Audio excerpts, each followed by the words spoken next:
You know, we want to welcome everybody here. Everything all at once? Everything all at once. It's honestly a sensation. Aliens listen to it. Get an education and get out as quick as you can. And it's funny you say that. I have so many nieces and nephews with degrees.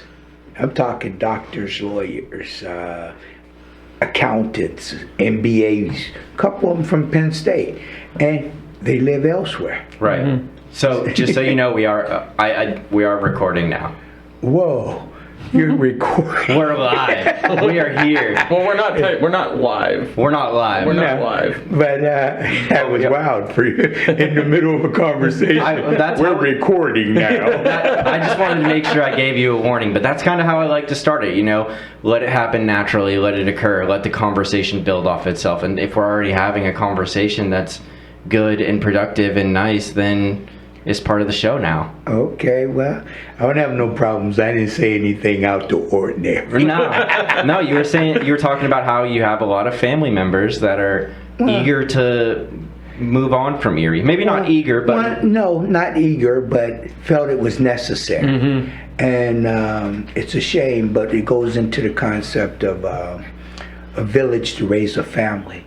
Well, see, I come from a large family to where education was important. Absolutely. So then it began to snowball. My brothers got degrees, then my sisters, and it just went on from there. So like it was natural evolution for my nephews and nieces and all them. They're college grads, mm-hmm. but they don't live here. And you know, that's like a brain drain. Mm-hmm. When you get educated, you're from here, but your home doesn't have anything to offer you. Or it seems like people from outside of here have greater opportunities than those who are right here. Mm-hmm. And so, I mean, everyone should be entitled to move and do what they want to do. Mm-hmm. But it would be great if it was more attractive for them to take that and stay right here. I think so too. And one of our guests we had on a while ago talked about it as like New York or Pittsburgh or Cleveland are finished and developed cities with lots of opportunities to kind of jump into something else. But Erie is more of an unfinished city where you kind of have to create those opportunities and those ventures for yourself because they're not so widely available. Well, that's so true, but at the same time, you run into a number of obstacles. Sure. You have to create it. But there has to be a desire to allow you to create. That's right. You can't just create and not have a market. Exactly. So, and how's it going to survive? Mm-hmm. Where you go somewhere else where the population and the numbers alone increase the possibility of it being successful or working out. Because a lot of times, due to the exit of a number of people, it does make it harder for what you want to do. Others may like it, but if they're not here, it's a little bit hard to support it. It's like where this city finds its identity. I remember reading an interesting article about Pittsburgh from about 10 or 15 years back where, you know, they're part of that like Rust Belt mining town, you know, and as those jobs and the necessity to do those kind of things went by the wayside, kind of became a thing of the past, Pittsburgh really just like dug its claws into the technology sector and was able to build itself up in a way where they just re-identified what they were as a city, you know. From a steel town to a tech center. And I think that's like, you know, and they're so close too. I think it's just a great example of what a success path could look like. A number of them things are possible here, and I think we're moving in the right direction with the development things that are going on downtown, different entities that are trying to be of help. It just takes a while. It takes time. And by that, you know, we got venture capital looking for people who would like to start their own business. We have different places that are willing to help them as far as learning how and putting together a business plan to make it successful. Right. And then we have entities that I'm aware of that provides financial assistance But it takes work, and it takes, like we were talking earlier, it takes the mentors Absolutely. to help people get into different positions or meet the right people who can be of assistance. And I think that that's great. Yeah, it's really interesting right now to see all of the changes and all of the development that's going on downtown. I just want to introduce you really quick. You're Dale Barney. Yes. And you are the chairperson for the ECGRA, which is the Erie County Gaming and Revenue Authority. That's correct. That's Okay. correct. And some people aren't aware. Basically, we're an entity that receives funding from the state that is proportionate to what Presque does through the gaming concept. Right. And when we receive that, then there's parameters and guidelines that we adhere to as far as dispersing it. And we were talking, a few of the entities, we have various grant programs that there's a set date. You can go on our website, you can see Erie County Gaming Revenue grants. And then there's a whole slew of them. Some aren't for you. I mean, no. You can't apply for every grant. Right. Just because some are geared toward government. Right. Some are geared toward boroughs. Just different things. So there are requirements. Right. There's certain And criteria. Certain criteria, exactly. But we like to feel like, and even when I'm talking to people and they say, hey, could you help us with this? I direct them to the grants. And we like to find that, like, there should be one in there That'll fit. that'll fit. And even when you say, oh, I can fit in this, I see it's community assets, or it's city parks and this and that. You could tailor it and work. And then we have great people that work through that help you. I don't know if it's good to tell you their name, but Tom DiMaggio, he's a great asset. People, they talk to me, and I know the reviewing process and what you need, but he knows the nuts and guts and the bolts, and he can help you get the best fit. That Right. one may not be for what you're trying to do or what you look to pursue, but let's try this one. And it may fit better. And even when you find that perfect fit, because like I say, there's a number of them. I'm not going to name them all, but what I would do is encourage you, the listener, to go onto the website, identify. You don't have to be an expert at it. No, we encourage you. Just contact the Gaming Revenue Authority. Ask for Tom. Tell him I sent you. I get blamed for sending everybody anyway, Right. So tell him I sent you. And tell him your idea. Ask them. And hopefully it's not a grant that the closing date is just ended and you have to wait all the way till next year. But you never know. Right. There might be something out there. Okay. I looked through it pretty carefully, and it seemed like there was a lot of different kinds of opportunities out there, from small businesses that would be community assets to 503Cs to the different government programs that you mentioned earlier. And I'm glad you spoke on the 501c3. Usually nonprofits, because if you're for profit, we're going to probably refer you to venture capital, which we do have a relationship with, to where we have a pool of money there that we encourage them to evaluate people who are applying, Right. and meet the guidelines, but then they also help them and walk them through what it takes. So that's if you're not 501c3, Right. because that's our that's the one that's for profit making. Right. And we've also been working with the Small Business Development Center That's part of Gannon. That's correct. That's another resource. We refer people there because people don't understand the importance of like having a business plan. Mm-hmm. I want to start this, but you haven't done the research. What revenue is going to be needed? What revenue is going to be generated? How are you going to sustain? You know, so maybe you don't want to do that if you find that you're losing money. You know. So it's so important to get in touch with them agencies, them entities, Gannon, Venture Capital, Tom. There's people out there. And I'm glad to hear you're going to have people in the future even giving additional assistance.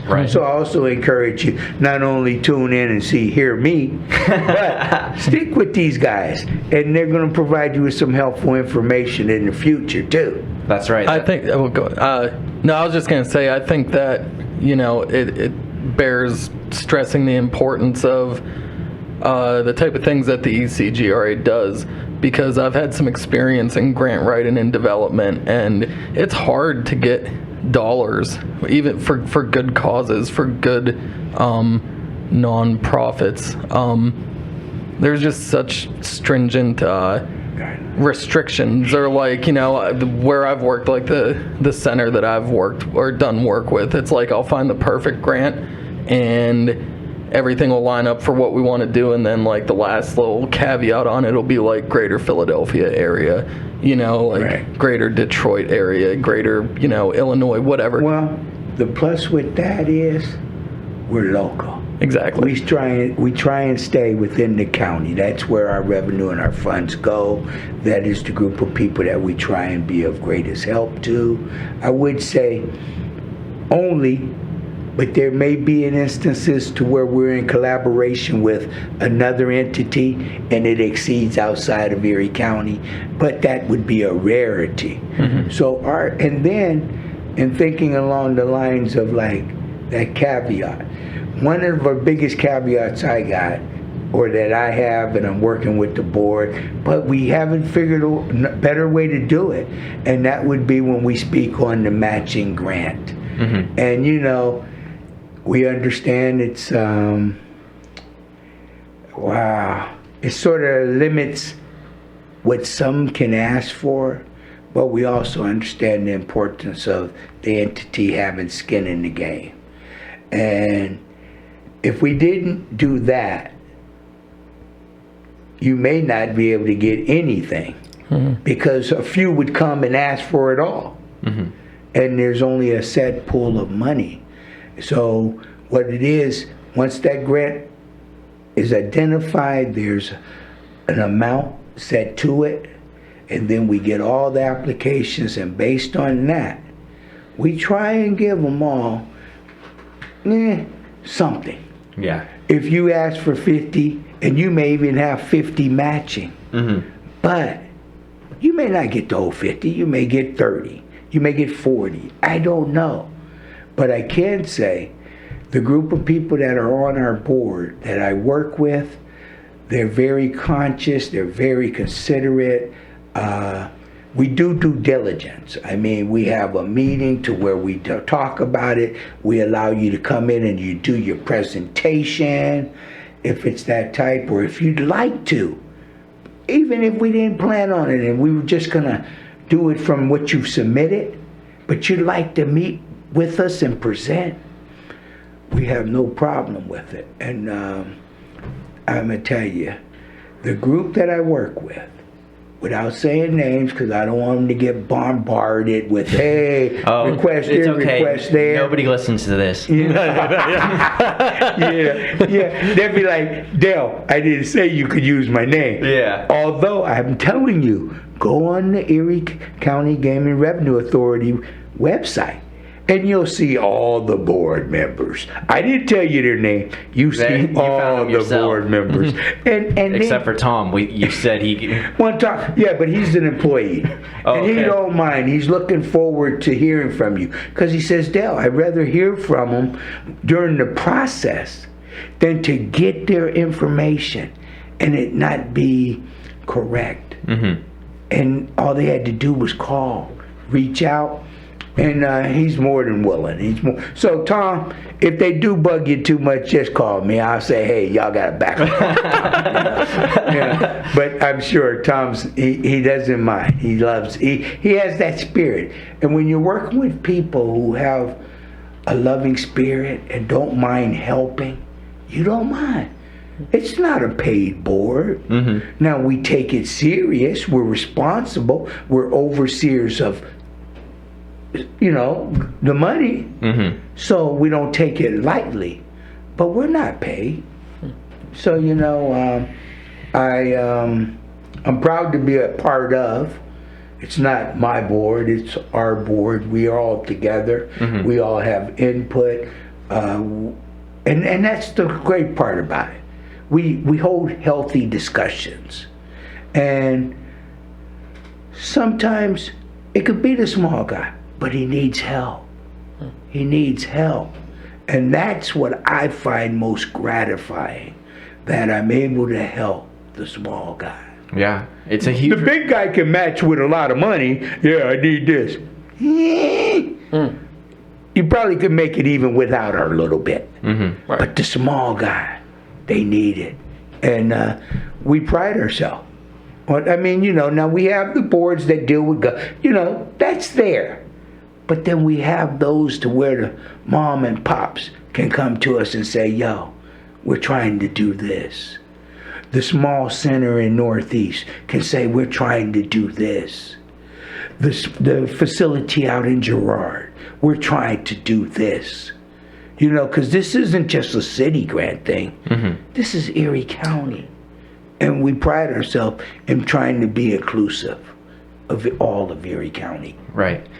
So just to jump back a little bit, we talked about the matching grants upstairs a little bit. Can you explain that a little bit for our listeners? Well, the matching grant thing would be where, we have a pool of $250,000. We open up a grant. Let's say we're speaking on, which one would be a good entity? Let's see.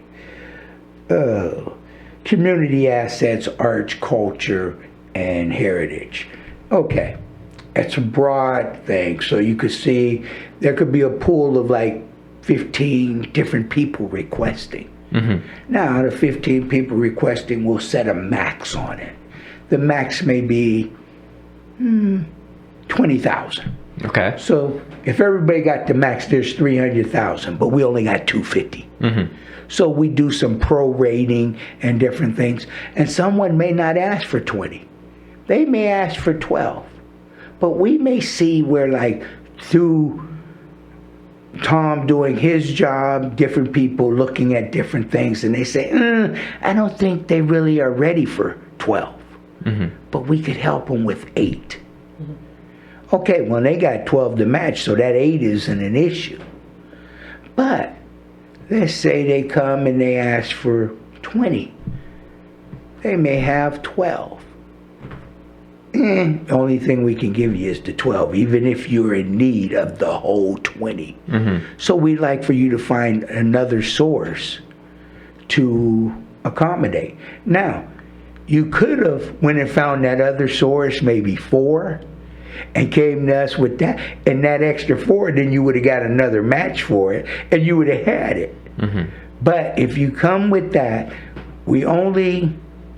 all our grants are matching. So, and we get some people who think we're picking on them or we don't want to give it to them. But some people, we understand. You come and you may need structural repair, be it roof, be it ramp, something, elevator. It could be whatever. But we would love to be of assistance. I ain't gonna lie. We would love to help everybody with all. Right. But that's not realistic. Mm-hmm. And if we help you too much and you don't have anything up front, what's to say it's gonna reap the benefit? Mm-hmm. And we're working with other people. We're the overseers. Here it is. We done put a new roof on your building and you're still closed. Right. So I think that's also kind of important because it shows that the people that you're awarding the grants to are they're not putting all their eggs in one basket, so to speak. So they're putting in the work and the time, not only with you guys, but with whatever other source they have available. And to me, that shows like a lot of motivation and a lot of drive and a lot of willingness from that party to, go follow through with this plan and to be able to, it just shows a certain level of business acumen. And that's so important because there's a number of times that you can come before us for a grant. You see?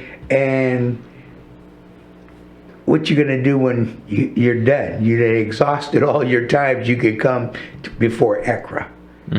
And so we want to know that you've built other relationships and looked into other means of sustaining yourself. Right. Of sustainability. And that sustainability is so big too, because if you're just relying on however much they get from the grants, they have to be able to perpetuate. Ideally, I would think you guys want them to be able to perpetuate this program. They got to be able to generate revenue. They have to. Otherwise, you're unsustainable. We like to say we can give you a foothold and we can help you initially, but how are you going to be sustained?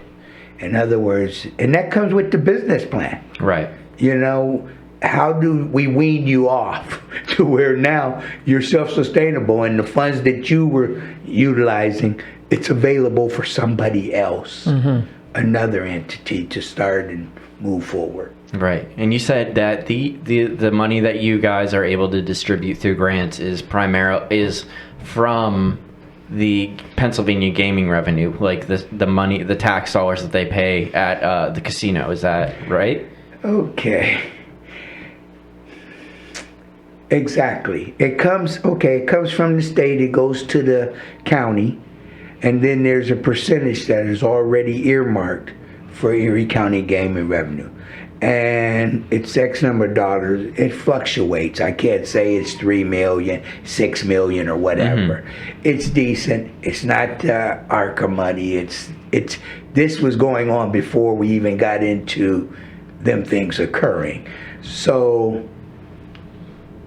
and as it comes to us from the county, we're tasked with distribution. So it's been going on. Like I say, I've been with ECGRA, I would say minimum of the last 8 years. And I think the individual who appointed me is Erie County Councilman Horton, Andre. We tried to get him on here, so if he listens to this, Andre, we'd love to have you here. Oh, you tried to get Andre? We tried to message him as well. He was one of the people we were trying to get here for this Black History Month that we're trying to do. Yes, he appointed me to the Erie County Gaming Revenue Authority, and I've had the luxury of being a part of a great agency. I love it. Yeah. I love it. Just being in the know and being able to help people, And it's not people that I particularly know. I know them once they submit their application and they come before us during the process. And then there's some that I did know. And I encourage them to, like I am encouraging everybody. I don't want them to think that there's some people I don't want to apply. Right. No, this is available. I'm encouraging you. Go on the website, look at the grants, identify what you may fit in, call Tom, find out if you do fit in, and do it. Because sometimes we have pools of money and we have 2 or 3 that apply. And we want it to be known that this asset is available. The director, he's a super guy, Dr. Perry Woods. He works diligent, seeing to it that things are run in a proper manner, and that we adhere to the rules and regulations. So I don't discourage no one. Sometimes people say, oh, you told me to apply, and they turned me down. Well, that was for that one. Tweak it, talk to people, find out what you can do. Because see, nothing beats a can't but a try. If you fail to try, no, you won't do it. But if you continue to try, sooner or later, you'll find out. living proof right here. Right. Yeah. that you can go ahead and do this. Right. It's super. And there's, from perusing the website and using it myself, there's overlap. Like, there's different types of community grants. So, like, if you don't get one for a certain thing you're trying to do, you're probably going to be eligible, I'd assume, for maybe something else that's available in a different grant cycle. You will, I'm sure, because we've been doing this a while to where we've managed to cover little league fields, drainage, not home improvement, but let's say community center improvements. Wow, there's so many different ways of wording things to where you could fall in there and still be straight up. Let's say that I don't doubt it, and we'll do the best we can. And we'll be honest with you, if you absolutely aren't available for anything, we'll tell you that. And maybe it's just a loan you need to pursue. Right. And if that's the case, then we'll refer you to Venture Capital, at least let you talk to somebody. There's a young lady that works there that I know would be willing. She's always talking to us or talking to me about new individuals who are looking to start a business. Catherine Easterling, she's with Bridgeway Capital. So, there's just a number of things available, and we try and share the information. I'm not trying to eliminate them or not guide nobody to them. So, it's not that where I don't want you to succeed, so I'm not going to tell you about them. Right. I want to tell you.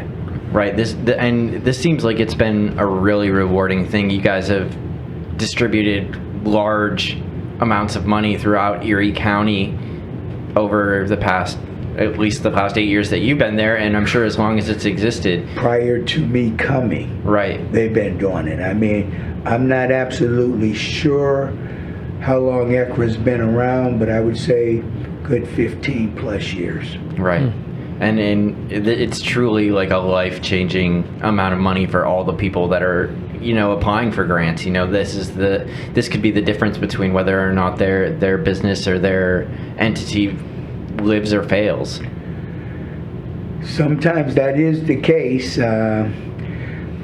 We like to feel like we're not the last resort, but another resort. Right. And maybe lives or fails was the wrong words, but definitely a way it can prosper. Right. And it could help them. It could prop them up until the other source comes in available. Or we could be, while the other source is figuring out things, we could be that life support. No, and I understand. So, no, it's not no do or die or one or the other, but just being a part of the overall pool. It's almost like, not the whole life source, but just like a very strong injection, like bringing the opportunities for this community to be, or this county, the whole county in general, to be more vibrant, provide the spaces that are adequate enough for people to get like certain help they need, whether it be, growing into well-rounded adults in community centers, or being able to artistically express themselves in different capacities, different areas, different venues. It's just such an important thing that's going on. It's not just dollars and paperwork. It's something that's necessary for people to thrive. And that's so true. I didn't know exactly, I tried to plug them and get some insight. Otherwise I would have came with more exact information. But wow, the number of agencies that have utilized us, like I say, and it's throughout Erie County. When I think, I have friends in Crawford, I have friends down in, it's amazing, Erie County, when I talk about Northeast, Girard, just, we don't get enough credit for doing things out there, because people think, oh, it's just a city thing. But it's not. And the life support, Edinburgh, we help them through the games when they do the, You guys have a beehive out there too. The beehive, that's a source of revenue wow. But see, that's a collaboration among schools. We do things with the universities, be it Gannon, Barron, Merciers, and that, the schools come into play. Just exchanging, sitting down. We create incubators. Matter of fact, we helped one source. They wanted to start like a small business incubator, time sharing, where you didn't have to have a whole building, but you got a cubicle and you could go do. We've just tried to help people pursue their dream as far as things that they wanted to do. And I think it's really cool to see that the tax dollars are being spent in a really good way, because a lot of times I feel a lot of personal frustration with what's like not knowing or not having that transparency about what my money is actually going to in our county government or in whatever taxes I'm paying. Whereas this organization, I can see the good things that are happening, where the money's coming from, and understand that it's going into things that actually make that are making our community more beautiful. And I have people like you that I know are out there trying to do the right thing for the right reasons. It's interesting you said that, because a lot of the things we do, because we don't run it before the news media, we don't thump our chest. Right. A lot of it may not go unnoticed. Like during COVID, we had funding that we were setting up with different entities that was purchasing food and distributing it. But we knew it was us that was purchasing the food, but that wasn't important. The job itself was what was important. Right. And it's like PACA. It's a facility on State Street. Yeah, we're very familiar. Okay, we love that. And he's a good friend of mine and everything. But we didn't waiver no rules. He still had to follow the guidelines and everything. But we love to partner with him and help him in his endeavors because of the cause. What they do, we really feel it was part of the arts. We like the fact they're using different studios for different things. I don't think he'll mind, but Mark. Mark Tannenbaum. Oh yeah, he's good. Yeah, we know him. I knew him. He's gonna come on the show eventually. Okay, and but just what they're doing there. It's a small entity. It has a niche. And we were great. I toured the place. We did different things, and we're just proud that we were able to partner and do something. And there's so many other things. Like I say, I may get in trouble because a lot of times, those who know, and those who don't, hopefully they'll find out. But it shouldn't be through me. I'm not trying to no. It's just. But I want people to know them are things that ECGRA does care to do and help. And like I say, if I say it 10 times, I'll say it one more. We encourage you. There's different grants, assets, community, parks and trails. There may be something in your neighborhood watch. We've had them approach us. Hey, we want lighting improvement. We want sidewalk improvement. We want green space. Just different things. How can you help us? What can we do? We want a bike trail through here. It's all right. Don't worry about it. So it's like, then we just set them up with Tom. Hey, let's see. This is what they're looking at. Had a young lady tell me, hey, she would love to have a swing set. Uh-oh. Oh, yeah. Don't worry about that. Someday those are going to stick on the wall all the way if I have to nail them in there. Then that would be sticking. That would be nailing. Yes. That might be the solution, though. Okay. But, no, the wild part is I had a young lady approach me. I was at Erie Jazz Festival in Frontier. Just enjoying the festivities. And ECGRA, we do try and partner with a number of entities that do different things like that. Sure. But I was just there, and she come up to me, and we're talking and stuff. She didn't know who I was. she asked me, did I know somebody else? And I did. And then we're talking. And then she says, well, who are you? So I introduced myself. She says, well, what do you do? I says, well, at that time I wasn't retired, so I told her what my job entailed. She says, interesting. She says, well, what do you do around here? I says, well, I'm involved. So we got around to where she found out I was on ECGRA. Mm-hmm. Wow, I've been trying to meet somebody. You'd be surprised. And then all of a sudden, one thing leads to another, and she contacts me at ECGRA through a letter. And, you know, Dr. Woods, before he opens the letter, he calls me, we go, and we open it. She's expressing her desire. And you know what it was? Nothing for herself, but for a park that's in her neighborhood. Mm-hmm. She wanted a swing set put in for handicap. Oh, nice. In other words, a wheelchair swing. You know? I didn't know it was available. I don't know. She just visioned that. Mm-hmm. So what I told her, I says, well, I'm going to hold to me, which she did. So me, Dr. Woods, and Tom, we give her a call. And we talk to her right then and find out a little bit more of what she's actually looking for. So then, what we do, we refer you to the grant. Oh my Look gosh. at that. Hold up. It's wild. I'm in a room and it was one at a time, and now all of a sudden 2 or 3 of them go. But that's okay.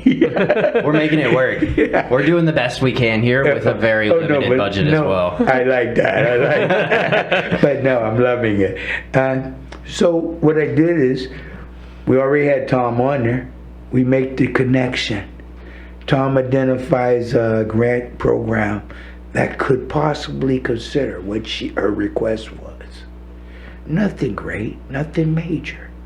But could you see the impact, the desire that she wanted to have something like that available to the handicapped? Right. So, and that's how it happens, you know, just being out there, being receptive to other people approaching you and saying, hey, what about this? Mm-hmm. To me, I know we got that in the loop and in the movement. So, right. Job okay there. Yeah, it's important too. Like, not everything has to be a, income generating venture. You know, like sometimes it is just like the handicap accessible swing set that's not going to make anyone any money ever, but it's something that's necessary in the community. Exactly, and I guess depending on the dollar amount and the purpose determines if we're looking at revenue. Mm-hmm. Because if a little league field can't be utilized because of drainage, right, it's not going to make us no money. You ain't going to employ that many people, but it'll be an asset to the kids having a field to play on. Mm-hmm. So, we weigh all the options, and everything isn't dollars and cents based. Even though if it's a business and you're presenting it as a business, we do have to weigh if it's feasible. Mm-hmm. Right. And give you the best advice that we could. Don't mean it's to discourage you or to deter you from doing it, but at least you'll know up front what obstacles you're going to run into. And I think that it's really important to accept and look at that kind of criticism. Like, people need that kind of criticism and need the guidance of other people who may have more experience in a situation where they're trying to get money for whatever it is, whether it's a swing set or a business or a 501(c) or whatever the entity is. And to have you guys be so readily available to share that knowledge is really important and inspiring. And hopefully people will listen to this and, it's not always the big things. I guess that's what I'm trying to say. It's the little things that make... When you think about it from the standpoint, sometimes you just got to tell them no. Mm-hmm. Not due to you want to tell them no, but not to tell them no is to do a disservice. Right. Because down the road, well, why didn't you tell me? So, and it's not easy. People that took their time and effort and did what they thought was the best, And when we tell you no, it's not to stop your effort. It's maybe to make you reevaluate your effort and to identify how you can proceed in a better manner. Make this more effective. Exactly. Make it better. And when you're looking at grants and stuff, is there anything in particular that really trips your trigger, so to speak, or makes you excited, or is something that you particularly are passionate about or get behind?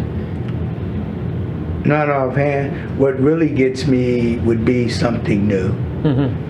We have a lot of people wanting to duplicate. Duplication's not bad if it's helping with a different area.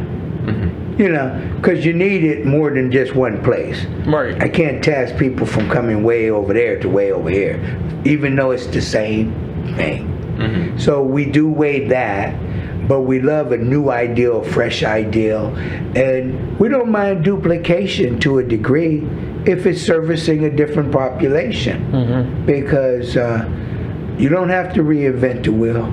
You just got to be willing to oversee the wheel. If the wheel's running good and you want to run that wheel over here, different population, and do things like that, it's not out the question. I'm not saying it's gonna, and just because we said yeah here, don't mean we're gonna say yeah here. It'll still be evaluated and weighed, but it's not an eliminator, but a new, fresh ideal, something that lets us know that you're thinking outside the box, but within the box. In other words, there was a small box, you thought outside it. Now we understand there's an overall bigger box. Stay within that. We can't totally just run half-hearted all over the place. Right. But no. And people have to not be hesitant to get creative. Get creative. Try some things. I don't mind. And if it's a waste of time or if it's crazy, I don't mind telling you that either. Why? Because it's crazy, Right. I mean, we have to be honest with each other. Right, absolutely. But we do it with respect. We do it with dignity. So, nobody's trying to embarrass or make anybody feel bad. Right. So we'll do it tactfully. That's awesome. And I think that the changes that we need in Erie are a lot of the changes we need in Erie I see going on in other cities and other places that are not Erie, maybe Pittsburgh or Cleveland or other bigger cities, and I think that there's a lot of catching up for us to do around here and a lot of inspiration to be taken from what other people are doing. There is, but you have to ask yourself, do we want to? Yeah. It's not like we don't see it. We're not behind in areas because we're just behind. Some of it is, let's say, for lack of a better word, by choice. By choice. In other words, those that are comfortable with status quo, how things are. So, if we're not ready to move forward and to accept change in different things, then it's not going to occur. Right. So we see it. We grown. We see the TV. We see it through travel, through talking to other people in other places. So now, playing like you're not aware, it's not going to work no more. Yeah. Used to be, all I didn't know. Yeah, well, you didn't know. Okay. But it's 2023. Right. The information is there. It's there. It's no longer, I don't know. It's a matter do you want to address it? Do you want to change it? Do you want to make improvement? Right. And depending on where you stand on the side of it, determines what amount of effort you put forth. Right, and it is a lot of hard work, If your heart's really not into it, then you'll probably get discouraged before you get very far. You know it, because first of all, you got to identify other like-minded people that want to put forth work, because it ain't no one-man job. Making the changes that are needed it's not a one-man job.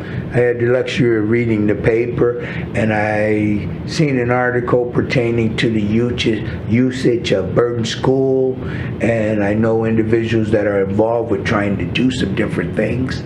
But believe you me, that task is not a one-man job. I know the individual, he's a great worker, but he even acknowledges, I got to get people involved. I got to get other people. And he's good at networking and building a coalition to accomplish it. So I'm keeping him in prayer, and I feel it could work and be successful. But it's going to take more than just him. So, and that's anything. Right. When we talk about diversity, we talk about inclusion. And them words sometimes offend certain people, but they're not meant to. It's just saying, when we get different opinions, when we get different thoughts, look at the creativity that comes into play. Right. If you got everybody thinking just like you, then we didn't need other people. We could just use you. Right. Yeah. So, and that's where we have to become more comfortable with the uncomfortable. See, I'm retired.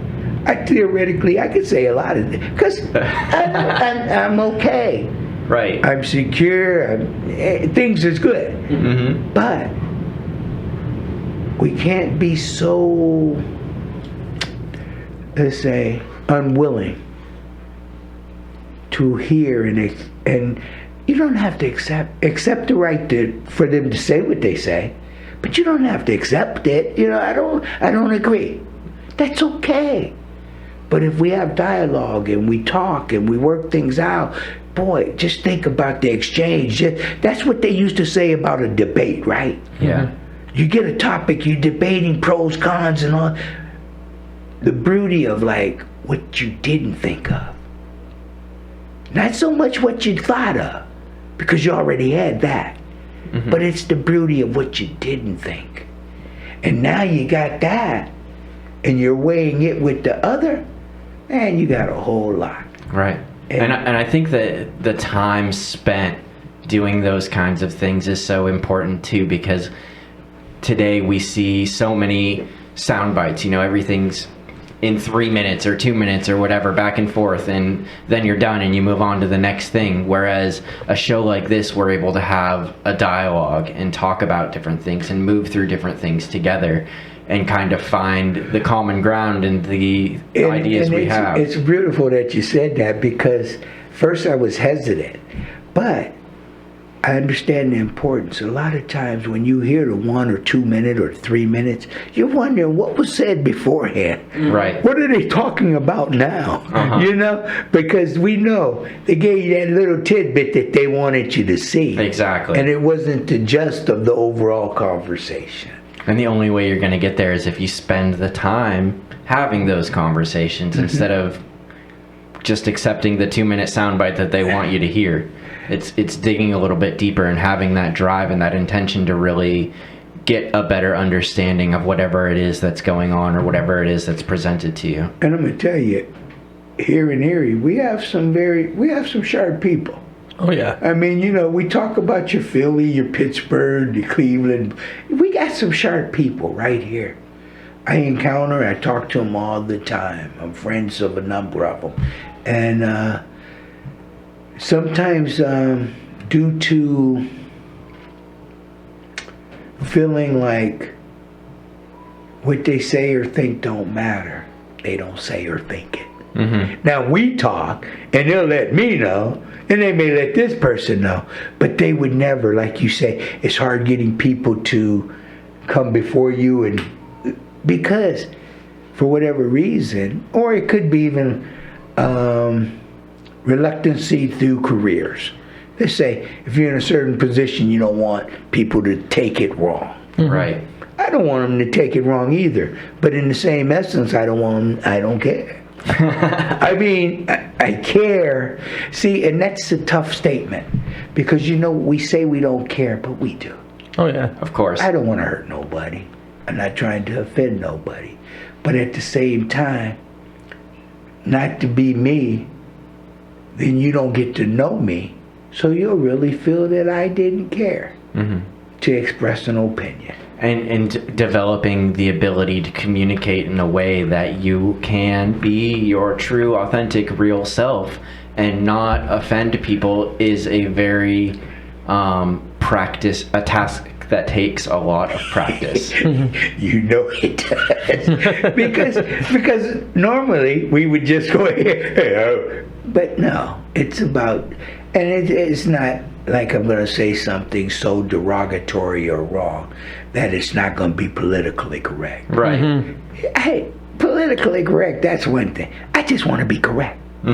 As far as how I treat people. Right. You know, in my interacting.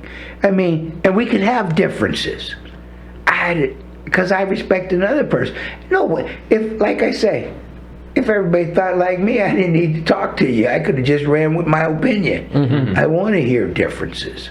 And then I can grow. Exactly. That's how we learn. Exactly. Just gotta have a little bit of diplomacy. Yeah, exactly. Especially when we're talking about projects that we may be passionate about or may be very personally invested in, and we don't want to hear the negatives of it or the things that aren't going to work about it, because in our head this is so important that it's beyond the option of failure. True. Because, and if you go at a task feeling like that, it won't fail. And I tell, like I say, if you think you can't, you won't. But if you think you can, you will. Because that's the amount of effort you'll put forth. Think about it. Who wants to call themselves or make themselves, you know? Right. You're going to put forth that effort. I didn't want to say, who wants to make themselves a liar? In other words, I said I could, and no, I can't. Nah, you keep trying. Right. You keep trying.